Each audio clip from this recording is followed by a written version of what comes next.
Hi,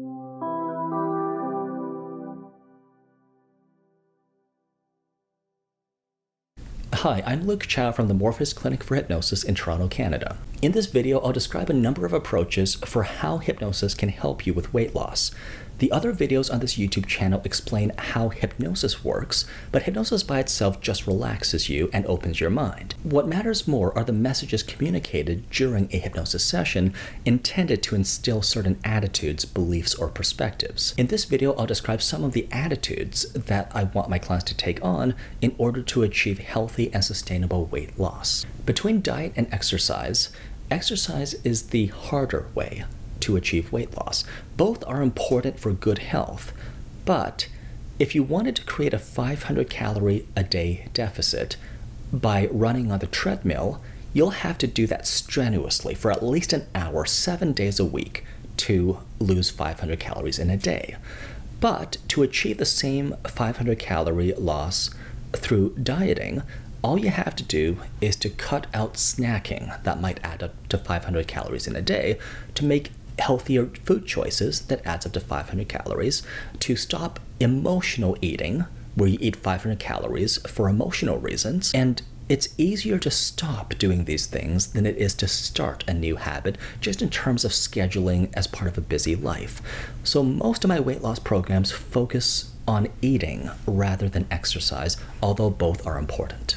If you create a caloric deficit where you're eating fewer calories than your body expends during the day, you will lose weight. I'm only interested in weight loss strategies that make people feel good at the same time they're eating less food, because if people feel deprived, they are going to start eating more after they've achieved whatever target weight they've set. Only habits that feel right to you are habits that you can keep for the long term. With that in mind, one pillar we might build for weight loss is the idea that the place that food has in your life is nourishment and energy. That is the physical purpose for food.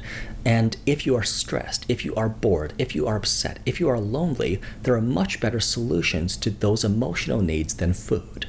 Food is a lousy solution for any of these emotional problems. All these feelings, like for example loneliness, are trying to tell you something. In this example, it's to call a friend, to get social activity, to be part of a group. Once again, food is a third-rate solution for these kinds of emotional problems. Another pillar that I might build is the idea that some foods are more worthy of being in your body, in your system, and forming the building blocks of your life than other foods. There are many foods, any junk food that's overly processed, overly refined, you will not find in nature.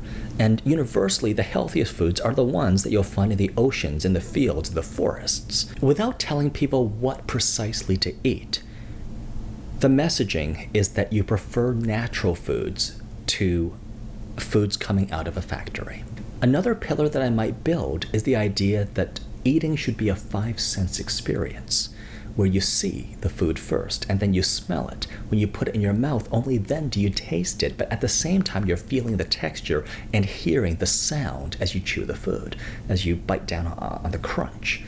So that experience will give you more satisfaction out of smaller portions, but it does require you to choose high-quality food to begin with so that you can see every meal, even if it's a yogurt cup with some berries and some oatmeal, as a gourmet dish. Out of all the ways that we can create a caloric deficit, some will work for you and others won't. Some will resonate and some won't. And in this video, I've shared some of the common ones.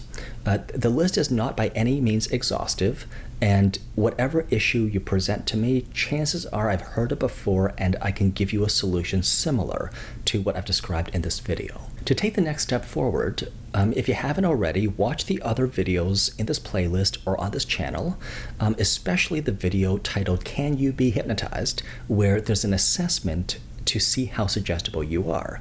If everything's lining up, if you like the message about what hypnosis is, about how I work with weight loss, and if you are suggestible enough, I recommend taking the next step forward and booking a session.